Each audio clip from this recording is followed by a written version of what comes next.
এখান থেকে তার মানে মক্কা থেকে, মক্কাতে তওয়াফ করার জন্য ইয়ামান দেশের রাজধানী সানা নগরী থেকে একটা যুবতী বেটি ছেলে উটে চড়ে রওনা দেবে কাবার ঘরের জিয়ারত করার জন্য। আবার এখানে আসতে তাকে টাইম লাগবে 7 দিন। এখানে তওয়াফ করার পর বাড়ি ফিরে যাবে, যেতে টাইম লাগবে তাকে 7 দিন। এই মহিলা একাই বাড়ি থেকে আসবে, আবার একাই বাড়ি ফিরে যাবে। তার সাথে তার ভাই থাকবে না, বাপ থাকবে না, স্বামী থাকবে না। একাই আসবে, একাই ফিরে যাবে। অথচ 14 দিনের সফর একটা মেয়ে ছেলে একাই আসবে, একাই যাবে, কিন্তু সেখানে কোনো বিপদ নেই, কোনো খাতরা নেই। নিরাপদে আসবে, নিরাপদে চলে যাবে। কোনো একটা আল্লাহর বান্দা তার ইজ্জতকে লুটে নেওয়া দূরের কথা, তার দিকে নজর দিয়ে তাকাবে না। যদি তাকাই তো বাপ যেমন বেটির দিকে তাকাই, যদি তাকাই তো ভাই যেমন নিজের বোনের দিকে তাকাই, ওই রকম করে তাকাবে। লালসার দৃষ্টি দিয়ে কেউ তাকাবে না। মেয়ে ছেলেটি নিরাপদ আসবে এবং নিরাপদ নিজের শহর চলে যাবে। তাহলে বলো তো আমার সাথীরা, এ দেশটাকে কত শান্তির দেশ বানানো হয়েছে কিসের দ্বারাই? তো আল্লাহর কিতাবের দ্বারাই। মদের দোকান ছিল আবু তালহার বাড়িতে রাজিয়াল্লাহু তাআলা আনহু। মদ বেচতেন। লোক এলো, 1 দিরহাম দিল, কেউ 2.5 কেজি খেজুর দিল, কেউ 1.25 কেজি জৌ দিল, 1 গ্লাস দিয়ে দিল, খেয়ে নিল, চলে গেল। তুলে দিত কে? তো কম বয়সের একটা সাহাবী, তার নাম আনাস রাজিয়াল্লাহু তাআলা আনহু। ছোট ছেলেরাই আগিয়ে দেয় খানা হোটেলে।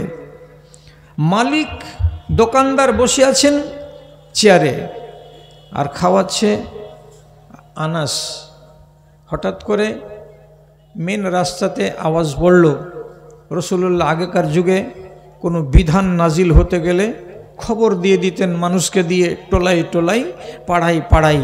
যেমন আমাদের দেশে আগেকার দিনে পঞ্চায়েত থেকে কোনো ফয়সালা যদি আসতো তো পঞ্চায়েত থেকে ঢোল দেওয়া হতো। ঢোল শোনা লোক এই জামানাতে এখনও বেঁচে আছে, বাচ্চা ছেলেরা কিন্তু এটা বুঝে না। আগেকার দিনে ঢোল দেওয়া হতো, এখন ঢোল দেওয়া হয় না। রাসূলুল্লাহ এলান করাতেন। যেখানে তালহার বাড়ি ওই সামনের রোডে একটা লোক জোরে এলান করে দিল, আইয়ুহান নাস কদ হুররিমাতিল খামরু। যারা যারা শুনতে পাচ্ছ আমার আওয়াজ, খেয়াল করো, আজকেই বেলা 10টার সময় চিরজনমের মতো মদকে হারাম করে দেওয়া হয়েছে, আর মদ সেবন করিও না। চিরদিনের মতো হারাম। আনাস বাইরে গলিতে এসেছিল, আওয়াজটা শুনল, সাথে সাথে দৌড়ে গেল ভিতরে। মালিককে ডেকে বলছে, মালিক ব্যাপার খারাপ। কি হয়েছে? এক্ষুনি রাসূলুল্লাহর পক্ষ থেকে যে ব্যক্তি মুনাদি করে সে ব্যক্তি বলে গেল মদ হারাম চিরতরে, মদ খাওয়াও যাবে না, মদের ব্যবসা করাও যাবে না। কি করবেন? 8-9 কলসি এখনো মদ আছে স্টকে জমা, বেচলে 400-500 দিরহাম হবে, 1 কুইন্টাল খেজুর হবে। কি করা যায়? কি হয়েছে? কি করবেন? এখন যদি এমনি এমনি করে গাল চুলকাই হযরতে আবু তালহা যে এতটি মদ যখন হারাম হয়ে গেল তো এর পরে আর দোকান লাগাবো না, এটি বেশি নি, এটি বিক্রি হয়ে যাক। কিন্তু তিনি বলছেন, আনাস এখানে এত বড় ইট নিয়ে এসো বাহির থেকে, পাথর আনো। পাথরটাকে নিয়ে এলো। আনাসকে বলছে, প্রত্যেকটা কলসির তলাতে একটা করে পাথরের আঘাত মেরে দাও, কলসির তলাটাকে ছেঁদা করে দাও, সমস্ত মাল মেটেরিয়ালসগুলো জমিনে পড়ে যাবে। কলসিকে ভেঙে দাও, চেয়ারকে উল্টিয়ে দাও, টেবিলকে উল্টিয়ে দাও, দোকানের ঝাপটাকে জীবনের মতো বন্ধ করে দাও। সন্ধ্যাবেলায় কোনো মানুষ আসবে না, সবাই যেন জানতে পারে যে আজ থেকে জীবনের মতো মদকে হারাম করে দেওয়া হয়েছে। তো দিনের বেলায় আর রাতের বেলায় যে জোরদার ব্যবসা চলতো, কোরআন যখন ডাকলো এটা হারাম, তখন সমস্ত লোকেরা সম্মতি জানিয়ে তারা নিজেরাও ভদ্র হলো এবং নিজেদের আখলাককে ভালো করলো, জীবনের মতো হারাম জিনিসটাকে তারা ত্যাগ করে দিল। এক এক করে যতগুলো দুর্নীতি ছিল সব ছেড়ে দিল। দেওয়ার পরে এই লোকগুলো কত কামিয়াব হলো, কত কামিয়াব। তো কামিয়াব কত হলো এটা যদি রাখতে পারেন মগজে, তো আল্লাহর ওয়াস্তে রাখবেন। আপনাদের এলাকার এই জায়গাটাতে আমি বহুবার এসেছি, আপনারা কিন্তু এই পালিয়ে টালিয়ে যান না আর দুর্ব্যবহারও করেন না। কথা বলতে খুব ভালো লাগে আপনাদের সামনে। হেফাজত করবেন যদি কথাটা, তো তাহলে আমার দিকে তাকান। এই লোকগুলো যে এত সুন্দর সুন্দর কথাকে এক এক করে মেনে নিল, তো মেনে নিয়ে তারা নিজেদের জীবনটাকে কামিয়াব বানাতে পারল। ওরা কামিয়াব ইনসান।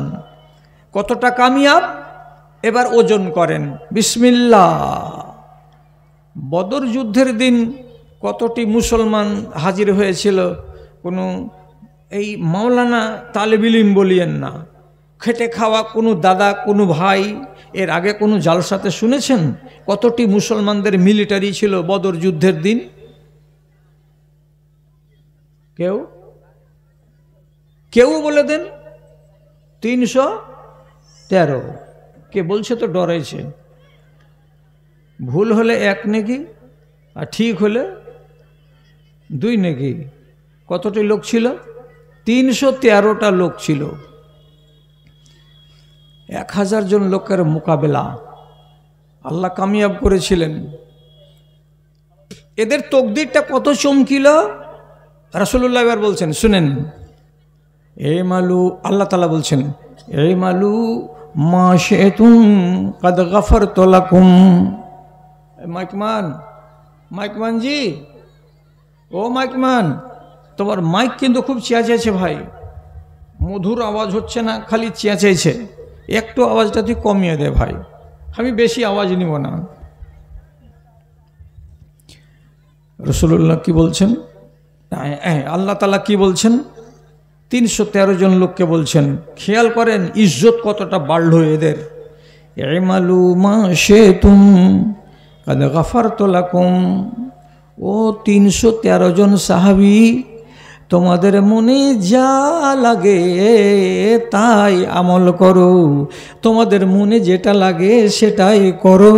তোমাদেরকে আল্লাহ রাব্বুল আলামিন ক্ষমা করে দিয়েছেন, তোমাদের কোনো গুনাহ খাতা লেখা হবে না। ওরে সুবহানাল্লাহ, কত বড় ডিগ্রি গো। যা মন লাগে করো, যা ইচ্ছা যাকে করো। কাদ গাফারতু লাকুম, তোমাদেরকে মাফ করে দিয়েছি, তোমরা ক্ষমা প্রার্থী, তোমরা ক্ষমা পেয়ে গেছো। অতএব তোমরা 313 জন লোকের জন্য আমার জান্নাতকে রিজার্ভ করা হয়ে গেছে। তোমাদের প্রত্যেকের রিজার্ভেশন কমপ্লিট হয়ে গেছে, মরলেই তোমরা জান্নাতি হয়ে যাবে। 313 জন লোক পার, এরা সব জান্নাতি। আপনি ফের একটা মনে সন্দেহ জাগতে পারে, তো রাসূলুল্লাহ সার্টিফিকেট দিলেন, তো তারপর দিন থেকে যদি ওরা কহে, যখন আল্লাহ বলেই দিলেন যে তোরকে মনে যা লাগে তাই কর, তোদেরকে মাফ করে দিয়েছি, চল না। হ্যাঁ, আমরা যদি 313টা লোক মদ খাই তা আল্লাহ তো কিছু বলবে না। আমরা যদি ব্যভিচার করি তো আল্লাহ তো কিছু বলবে না। এর মানে এটা নয়, এদের ঈমান এত পাকা যে এরা আর জীবনে কোনোদিন পাপের কাজে যাবে না, অন্যায়ের কাজে যাবে না। তারপরে যা করছে এইগুলো সাংসারিক কাজ করতে গিয়ে থোড়া বিস্তর যদি ভুল ত্রুটি হয়ে যায় তো ওকে আযাব দেওয়া যাবে না, শাস্তি দেওয়া যাবে না। ওর নামে আল্লাহ রাব্বুল আলামিন সার্টিফিকেট দিয়ে দিয়েছেন, যাও তোমরা সব জান্নাতি। কত বড় কপাল জি। খেয়াল করেন কথার দিকে। মক্কাওয়ালার সাথে যুদ্ধ অনিবার্য হয়ে গেল, এমন একটা ঘটনা। একদম শর্টে বলছি আপনাকে, যুদ্ধ হবে। তো একজন সাহাবী, তার নাম হাতিব ইবনে আবি বালতা। ও তখন দেখলে যুদ্ধ তো হবে, তো মুসলমান হয়ে মদিনা চলে এসেছে, যুদ্ধে অংশগ্রহণ করেছে বদরে। এবার ও দেখল যে এখন যদি যুদ্ধ লেগে যায় তো মক্কাতে আমার বংশের লোক কিছু মুশরিক আছে, এরা তো পয়মাল হয়ে যাবে, এরা তো বেইজ্জত হয়ে যাবে, এরা তো লাঞ্ছিত হবে। তো এরাকে একটু সাবধান করার উদ্দেশ্যে উনি করলেন কি, একখানা ছোট্ট করে চিঠি লিখলেন, এই নিজের রিশতেদারগুলোকে ইনফরমেশন করবেন বলে, অবগত করবেন বলে যে তোমাদের উপরে চড়াও হবে। কার হাতে দিলেন? একটা ৭৭ বছরের খুশনি বুড়ি মক্কা যাচ্ছিল, ওকে দিয়ে দিলে। আর দিয়ে বললে যে খালা চিঠিখানি ফেলিও না, যাইয়া আমার গোত্রের লোকেদেরকে তুলে দিও। খালা করলো কি, এমন জায়গাতে হিফাজত করলো যে পোস্ট অফিস থেকে মজবুত।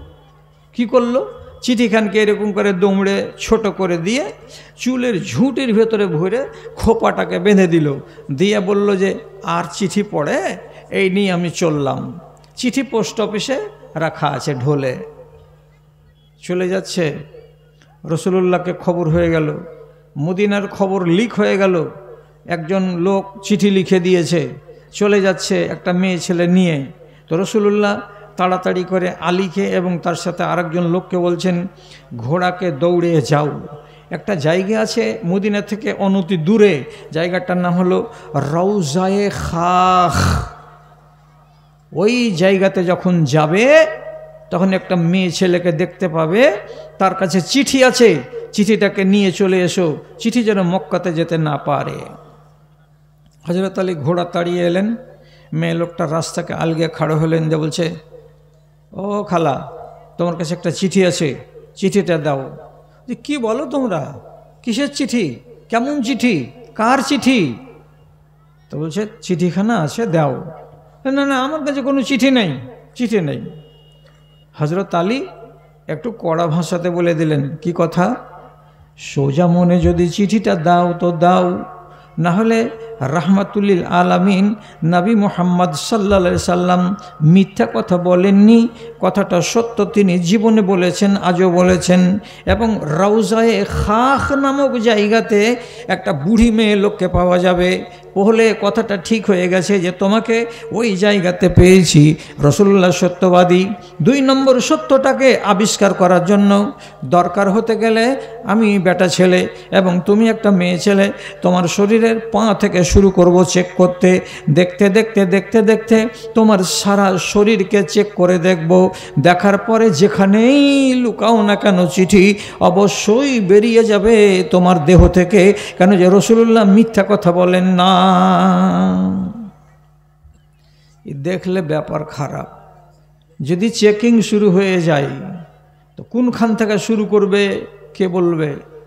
ঠেলাই পড়ে বেনি খুলে চিঠিটা বাহির করে ধরিয়ে দিল। মদিনা ফিরে এলেন হযরতে আলী চিঠি নিয়ে, নিচের নাম লেখা আছে, চিঠিটা কে লিখেছে? হাতিব ইবনে আবি বালতা, বদর যুদ্ধের অংশগ্রহণকারী সাহাবী। মদিনার মসজিদ ভর্তি লোক, তার ভেতরে চিঠি চলে এলো। যখন রাসূলুল্লাহ চিঠি পেয়ে গেলেন আর নিচের নাম লেখা শোনা গেল হাতিব ইবনে আবি বালতার, হযরত উমর খাড়ো হয়ে গেলেন আর দেওয়ার পরে তরবারি এখানে সারাত করে টেনে নিয়ে বলছেন, দানি আজরিব অনকাহু। রাসূলুল্লাহ শুধু একবার আপনি হ্যাঁ বলে দেন না, এই মুনাফিকের মাথাকে কেটে দেব, মাথাটাকে ছুটিয়ে দেব গর্দন থেকে, এর মতো লোককে বাঁচিয়ে রাখা ঠিক হবে না।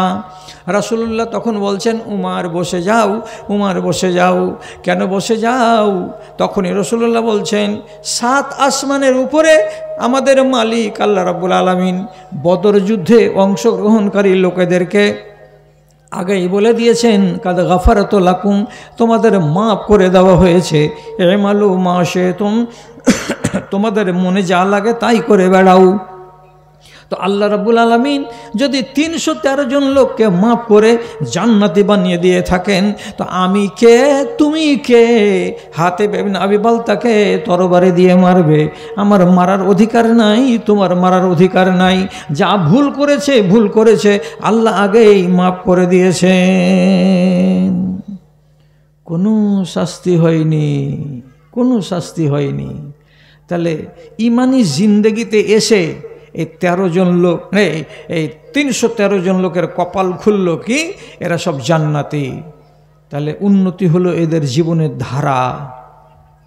আর একটা বলি, 1400 জন লোক এসেছিল মক্কাতে তওয়াফ করার জন্য, মুশরিকরা ঢুকতে দেয়নি। তো সেই দিন হযরত উসমানকে কথা বলার জন্য ভিতরে পাঠালেন টাউনে।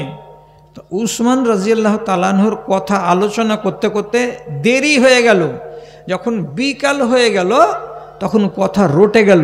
কি কথা রটে গেল? যে হযরত উসমানকে মুশরিকরা মার্ডার করে দিয়েছে। তখন রাসূলুল্লাহ করলেন কি, একটা বাবরের গাছের তলায় খাড়ো হলেন, আর হওয়ার পরে নিজের 2খানা হাতকে প্রথমে বাড়ালেন, বাড়াবার পরে একখানা হাতের উপরে নিজের হাতখানাকে এমনি করে রেখে দিলেন। আর দেওয়ার পরে বলছেন, ওরে আমার 1400 জন সাথীরা, সাহাবীরা, তোমরা আমার হাতে হাত দিয়ে বয়াত করো, যতক্ষণ পর্যন্ত আমরা এই মুশরিকদের কাছ থেকে বদলা চুকাতে না পারবো ততক্ষণ এখান থেকে ফিরে যাব না। বয়াত করো। পড়তে লাগলো হাত, হাতের উপরে হাত, হাতের উপরে হাত, চলে যাই আবার আসে, চলে যাই হাতের উপরে হাত, হাতের উপরে হাত, আবার চলে যাই। 8 জন 10 জন লোক আসে, বয়াত করে নেই চলে যায়, বয়াত করে নেই চলে যায়। কতজন লোক? 1400 জন লোক। এরা তো রাসূলুল্লাহর ইমানদার সাথী। রাসূলুল্লাহ তখন এদের সম্বন্ধে আবার বলছেন, কি বলছেন? হুমুল্লাযিনা বায়াউ তাহতা শাজারাতে কাদ গাফারাল্লাহু লাহুম ওয়া ফি রিওয়ায়াতিন কাদ নাজাল্লাহু মিন আযাবিন নার। 1400 জন সাথী সাহাবী আমার বাবুরের গাছের তলায়, যারা আমার হাতে হাত রেখে বয়াত করেছিল, আল্লাহ রাব্বুল আলামিন সবটি সাথীকে আমার জাহান্নামের আগুন থেকে বাঁচিয়ে নিয়েছেন। এদেরকে জাহান্নামের আগুন ছুঁয়ে দেখতে পারবে না। কপাল খুলল। ছিল কি, হলো কি? কার দ্বারাই? কোরআনের দ্বারাই।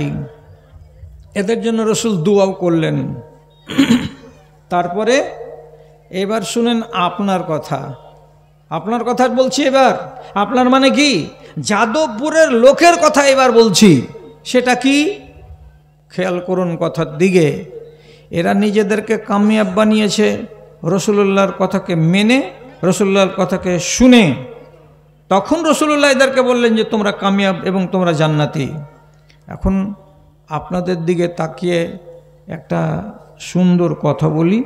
রাসূলুল্লাহ একদিন কবরস্থানে গেলেন, কবরস্থানে জিয়ারত করে দুয়া পড়ে ফিরে এলেন। আসার পরে তিনি একটু ভারাক্রান্ত মন নিয়ে সাহাবীদেরকে শুনিয়ে বলছেন, কি বলছেন? ওদের তো আন রাই তো ইখওয়ানি ওয়া ফি রিওয়ায়াতিন আসদিকাই। আমার মনটা চাইছে, আমার ইচ্ছা করছে যেন আমি আমার ওই বন্ধুগুলোকে দেখতে পাই, যেন আমি আমার দোস্তগুলোকে, আমার হাবিবগুলোকে দেখতে পাই। আমার বন্ধুদেরকে দেখার খুব ইচ্ছা করছে। সাহাবীরা চট করে বলছেন, আওয়াল্লাসনা আসদিকা ওগা, আল্লাহ রাসূল আমরা কি আপনার বন্ধু নই? আর কোন বন্ধুকে দেখতে চাইছেন আপনি? তখন রাসূলুল্লাহ বলছেন, আনতুম আসদিকাই আনতুম আসহাবি, তোমরা আমার সাথী, তোমরা আমার সাহাবী, তোমরা আমার বন্ধু নও। তো বন্ধু কারা? কোনগুলোকে দেখার জন্য আপনি ব্যস্ত আছেন? কোনগুলোকে দেখার জন্য আপনার মনটা পাগল হয়ে আছে? ওরা কারা? ভাই কাদের বলছেন, বন্ধু কাদেরকে বলছেন? একটু আমাদেরকে জানান, আমরাও যেন জানতে পারি এগুলো আপনার বন্ধু হলো, এগুলো আপনার ভাই হলো।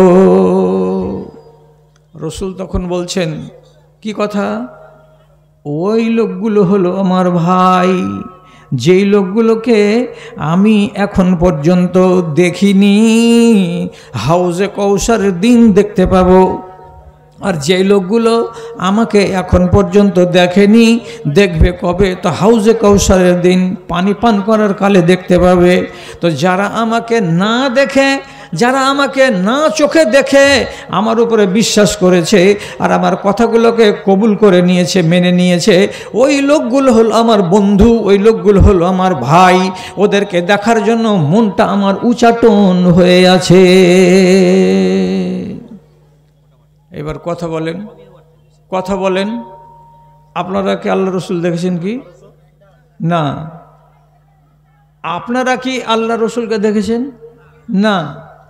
উনি আমাদেরকে দেখেননি আর আমরা কেউ উনাকে দেখিনি। তো রসুল কি বলছেন? ওইগুলোই আমার বন্ধু, যারা আমাকে দেখেনি আর আমি ওদেরকে দেখিনি, অথচ ওরা আমার আদর্শকে, আমার নীতিকে না দেখেই মেনে নিয়েছে। আমার মুখ থেকে যেটা আমি বের করেছি সেটাকে তারা গ্রহণ করে নিয়েছে, আমার কথাগুলোকে তারা অমান্য করেনি। সেই লোকগুলো হলো আমার বন্ধু, ওদেরকে দেখার জন্য আমার মন ছটপট ছটপট করছে। আপনি বলেন এইবার, প্রত্যেকটা লোককে বলছি, যাদবপুরের লোক, মনে মনে সাহস করো। কি সাহস করো? বল করো মনে মনে। কি বল করো? ধরেলেন অঙ্কের ভাষায় রসুল্লাহ মসজিদে এসছেন, আপনি খবর পেলেন রসুল্লাহ মসজিদে এসছেন। তো রসুল যেখানে বলছেন যে আমার বন্ধুদেরকে দেখার জন্য মন কেমন করছে, তা আপনি তো একটা বন্ধু, রসুল্লাহর সাথে দেখা করে এসেন, যান। আপনি যখন দেখা করতে যাবেন, তো আল্লাহর কসম খেয়ে বলছি, আপনাকে কি আল্লাহ পাকের নবী নিজের বন্ধু বলে স্বীকার করে নেবেন যে হ্যাঁ এটা তো আমার বন্ধু? আপনি নিজেকে রসুলুল্লাহর বন্ধু হিসাবে তুলে ধরতে পারবেন? আপনি নিজে সাহস করে বলুন যে হ্যাঁ পারবো। তো হ্যাঁ পারবো যদি বলি, তাহলে পারে এবার আপনাকে বলবো, যদি রসুলুল্লাহ এ কথাটা জিজ্ঞেস করে দেন, বিয়ে করেছ? করেছে আল্লাহ রসুল। কত টাকা নিয়েছিল শ্বশুরের কাছে? দরাদরি করে ৮০,০০০ দিয়েছিল। আচ্ছা আপনি বলেন, কথা বলেন না আপনারা, মজলিস খালি কেন করতে লাগলেন? কটা বাজছে রাত? কটা রাত? 11টা। 12টা বাজেনি, তার আগে কেন 12টা বাজছে আপনাদের? কথা বলেন। রসুলুল্লাহ নিজের বেটির বিয়ে দিয়েছিলেন কার সাথে? তো আলী রাজিয়াল্লাহু তাআলা আনহুর সাথে। আলীকে কত টাকা দিয়েছিলেন কোনো ভাই বলবেন কি? কেউ বলবেন না। একটা কানা কড়ি দেননি, কানা কড়ি দেননি। বিয়ের 8 দিন পরে যখন হযরত আলী বললেন আপনার বেটিকে বিদায় করে দেন, বাড়ি নিয়ে যাব, সংসারে আমরা স্বামী স্ত্রী এবার নিজের সংসারটাকে সাজাবো, রসুলুল্লাহ তখন তাকে পরিষ্কার ভাষাতে বলছেন আমার বেটির মোহর দাও। তখন হযরত আলী বলছেন আমি কোথায় পাবো মোহর? আমার তো টাকা নেই, আমার তো পয়সা নেই, আমি তো আপনার নিয়ে খাই দাই, আপনি আমার খরচ বহন করে আসছেন, আর আজকে আমি টাকা কোথায় টাকা পাবো? রসুলুল্লাহ সহি হাদিস বলছি, বললেন বাড়ি যাও আর একটা লোহার তৈরি করা জিরা, যাকে বাংলাতে বলে বর্ম, ওই লোহার জিরাটাকে নিয়ে এসো বাড়ি থেকে। ওটার নাম হলো হোতাইমি বর্ম।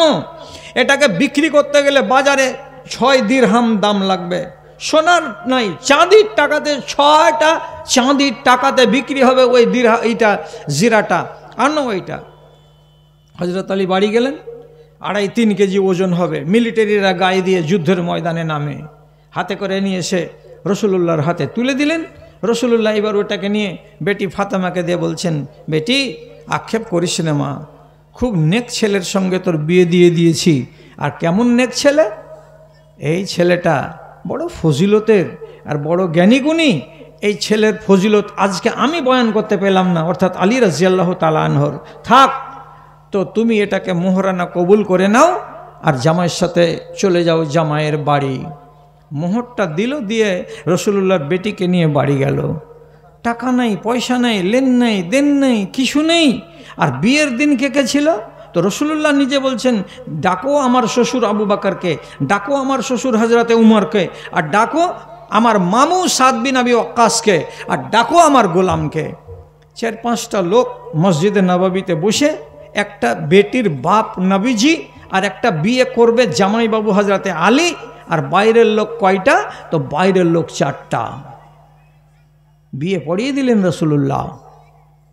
আপনার যদি খবর নিতে যাই রসুল, যে গাড়িটাতে বউটাকে নিয়ে এসেছিলে ডেকোরেশন করে, কত টাকা দিয়েছিলে বাবা? 5,000 টাকা। বহুর মোহর কত দিয়েছ? 50 নগদ দিয়েছি, এখনও বাকি আছে। কতদিন হলো বিয়ে হওয়া? বলছে এখন 7 বছর হলো। তো 7 বছরে তোমার দোকানের হাল খাতা হয়নি? এখনও বাকি পড়ে আছে। সারের দোকানদারের কাছে সার নিয়ে দেখো কত বাকি, কতদিন থই। 6 মাসের পরে হাল খাতাতে যদি টাকা শোধ না করো তো তোমার কলেজাতে হাল চালাবে দোকানদার। আর এই কোন দোকানের মাল তুমি এনেছো যে বাকি ব্যবহার করে চলে যাচ্ছ? তোমাকে হায়া শরম নেই? যদি রসুল্লাহ প্রশ্ন করে দেয়, আপনার মুখটা এরকম নিচু হয়ে যাবে। আমি বন্ধু নই, নাম কেটে যাবে দাদা, বাড়ি যাদবপুর। তো কতটি লোক চেহারাতে দাড়ি রাখেননি, মনে মনে বলছেন দাড়ি রাখতে গেলে চেহারাটা জঞ্জাল জঞ্জাল মনে হয়। আপনার সামনে যদি রসুল্লাহ এখানে আসেন, ধরে নেন কথার কথা, আর আপনি যদি বলেন আমি আল্লাহ পাকের রসুলের বন্ধু হইলাম, দেখা করতে এসেছি, রসুল্লাহ আঙুল তুলে বলবেন আমার সুন্নাতটা কোথায় রেখে এসেছো। যেমনি সুন্নাতের কথা তুলবেন, সাথে সাথে বন্ধু থেকে খারিজ হয়ে যাবেন, আপনাকে বন্ধু স্বীকৃতি দেওয়া হবে না। ওই লোকগুলো কোরআনের কথার প্রতি সমর্থন দিল, আর দেওয়ার পরে আল্লাহ পাকের নবী বলছেন 313 জন লোক তোমরা জান্নাতি, এখানে 1400 জন লোক তোমরা জান্নাতি। অন্য হাদিসে নবীজি বলছেন যত আমার সাথী সাহাবী আছে সবাই জান্নাতি, সবাই জান্নাতি। ওরা জান্নাতি হয়ে গেল রসুলের মুখের ভাষায়, আর আপনি তাদের আল্লাহ পাকের নবীর কথাকে এখন পর্যন্ত মানতে পারেননি, এখন পর্যন্ত গ্রহণ করতে পারেননি। আর গ্রহণ যদি করতে না পেরে থাকেন, তাহলে কেমন করে নিজেকে কামিয়াব বলতে পারবেন যে আমি মরার পরে জান্নাতি, আমিও তাদের মতো জান্নাত পাব? পেরেছেন? যদি বলে হ্যাঁ পেরেছি, তাহলে আমি আপনাকে বলছি যাদবপুর গ্রামের 10টা ছেলে দেন সকালবেলায়, আমি বিকোর থেকে আসব, এসে স্ট্যান্ডে দেখা করব, 10টা ছেলেকে আমার পকেটের টাকা দিয়ে চা খাওয়াবো, খাস্তা খাওয়াবো, এবং মিঠা পাতার পান দেব 10 টাকা করে এক একটা পানের দাম। ওই 10টা ছেলে পাবে, যেই 10টা ছেলে আল্লাহকে হাজির আর নাজির জেনে কসম খেয়ে বলবে, মাওলানা আল্লাহর কসম খেয়ে বলছি আমি তিরঙ্গা খাই না, আমি শেখর খাই না, আমি 3000 খাই না, আমি গুটকা খাই না, আমি এগুলোতে মুখ লাগাই না। আপনি দিতে পারবেন 10টা ছেলে? যদি আপনার গ্রামের শতকরা 90টা ছেলে কি হয়, তিরঙ্গা খোর হয়, তো তাহলে রসুল্লাহ যদি বলেন তোর মুখ এমন কেন রে, তুই বন্ধু হইতে এসিস, কপালে জুতা মেরে দেবে না? কি হাদিস শুনালাম? সকালবেলায় আপনিও বলবেন এই ভেজালা মৌলবিটাকে আনিস কেন তোরা, যেগুলো আংটি লাগা কথা বলে। আংটি লাগা কথা নয়, আপনার ইমানের পোস্টমর্টম হচ্ছে। কেন? এখানে তো হাফেজে কোরআন আছেন, উনাদের দিকে দেখুন তো মাথা হিলছে কি হিলে না। রাসূলুল্লাহ যেমন আপনার উপরে দয়াশীল, দয়াবান, আপনার উপরে আর আমার উপরে, তো দয়া কত আছে মায়ের বাচ্চার উপরে আন্দাজ আছে তো? নিজের মা রাগের সময় ছেলেকে ফাটাম করে মেরে দেয় এক চড়, আর ছেলে যখন ডুকেরে ডুকেরে কাঁদে, আর কাঁদতে কাঁদতে শেষের বেলা মাই বলে মা মা মা, যখন মা বলে তখন মার কলেজাটা ফেটে যায়। আমার ছেলেকে মান্নুরে চট করে ফের আবার এমনি করে ঘাড়ে তুলে লিয়া চোখ দুটাকে এমনি করে করে মুছে দেয়। চুপ চুপ চুপ চুপ, খিদি বিদি করছিলি তার লেগে মেরেছি, চুপ ওর হাত ধন, চুপে যাও। তো যে মায়ের দিল একবার মা, আর সেই মাই ফের আর একবার চুপে যা আমার ধন, আমার কলেজার টুকরা বলে আদর করছে। রসুল্লাহ আপনাকে আদর করেছেন, বড্ড বড্ড আদর করেছেন, দাম দিতে পারবেন না এই সমস্ত কথার। যাদবপুরের লোক শুধু হেফাজত করুন, আল্লাহ আপনাকে বদলা দিবে।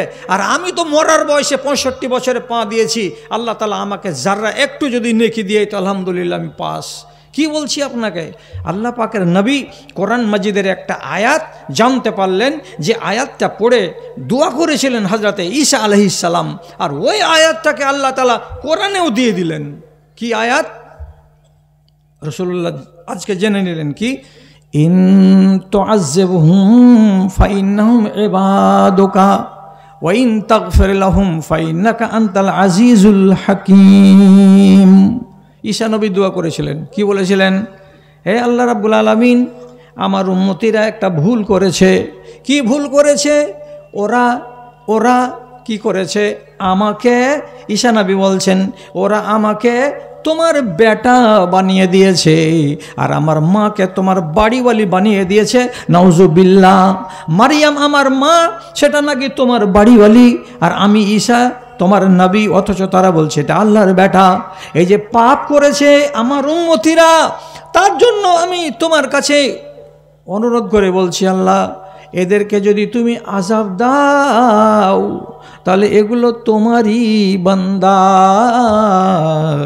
আর তুমি যদি দয়া করে দাও তো তোমাকে কেউ বলতে যাবে না যে এত বড় মুশরিকগুলোকে কেন মাফ করে দিলে। তোমারই বান্দা, যদি আযাব দাও তোমারই বান্দা, আর যদি তুমি মাফ করে দাও তোমার নাম দয়াবান, তুমি তো মেহেরবান, তুমি তো গাফুরুর রহিম, কেউ বলবে না তোমাকে যে মাফ কেন করলা। কথা বুঝতে পারছেন? কত মিষ্টি দোয়া করেছিলেন হযরত ঈসা। कर करम अपना न आईने करम तू भूल जा, हम तुझे भूले हैं लेकिन तू न हमको भूल जा।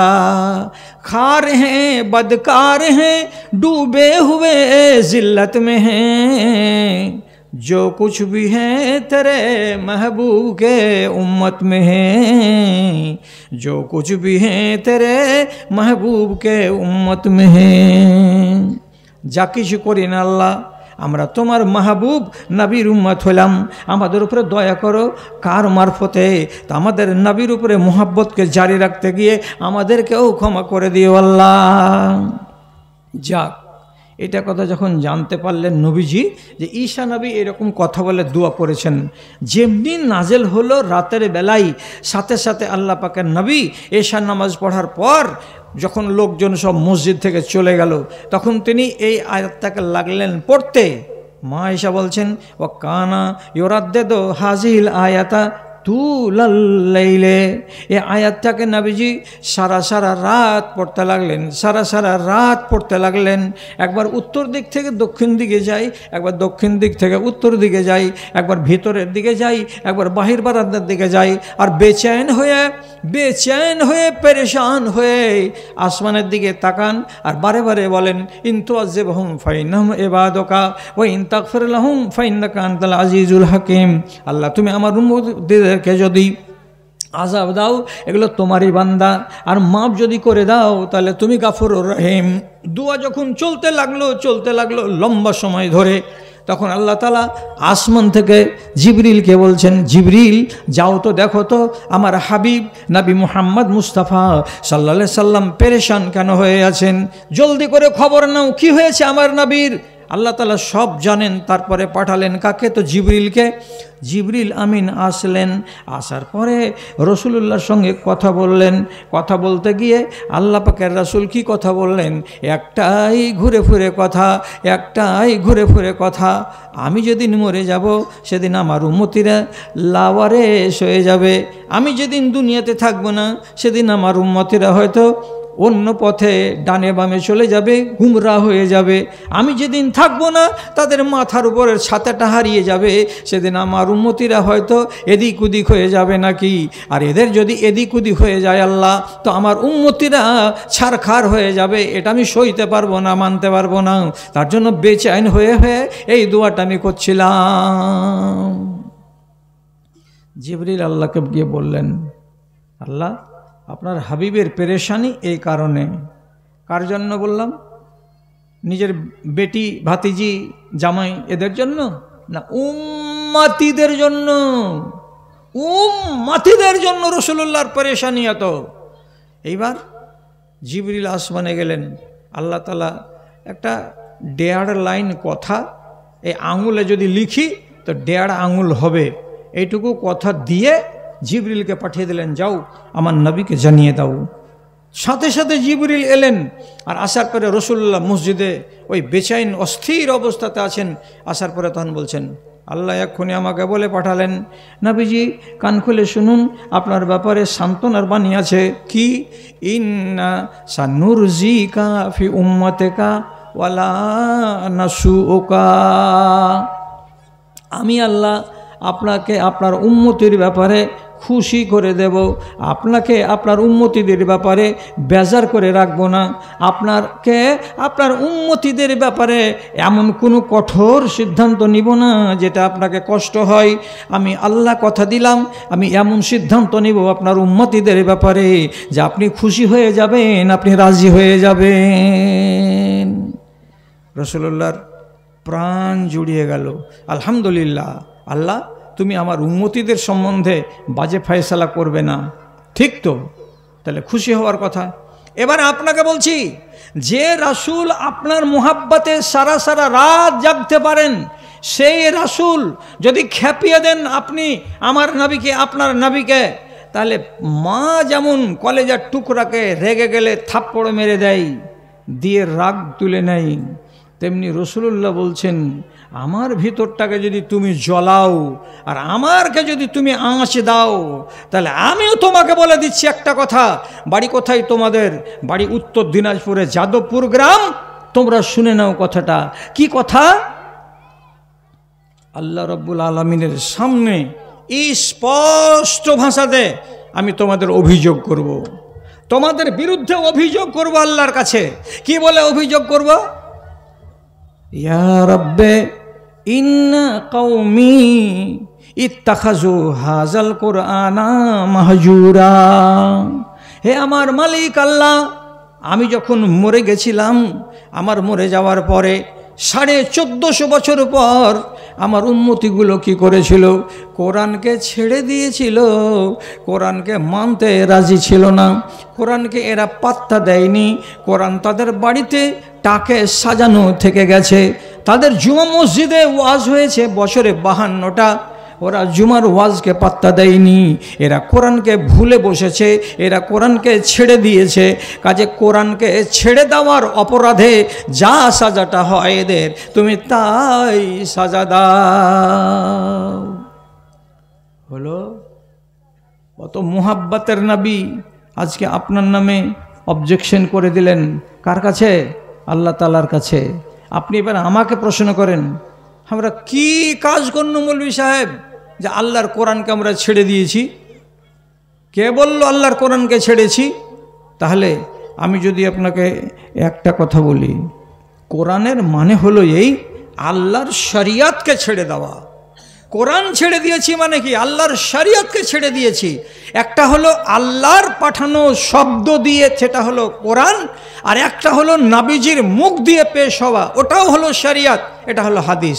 আপনি ছেড়ে দিয়েছেন, আমি ছেড়ে দিয়েছি, তো তাহলে আল্লাহ তাআলার নবী আমার বিরুদ্ধে আল্লাহ তাআলার কাছে কমপ্লেন করে দিলেন না? আপনি বলছেন কি ছেড়েছি? কোনটা কোরআনের আয়াতকে মানি না? তা আমি আপনাকে প্রশ্ন করে বলছি, কোনটা মানেন? আপনি বলেন তো যে হ্যাঁ এটা মানি। আমি যদি একটা আপনাকে বলি যে এতদিন এই দেশের মাটিতে এগুলো নিয়ম ছিল না, কি নিয়ম?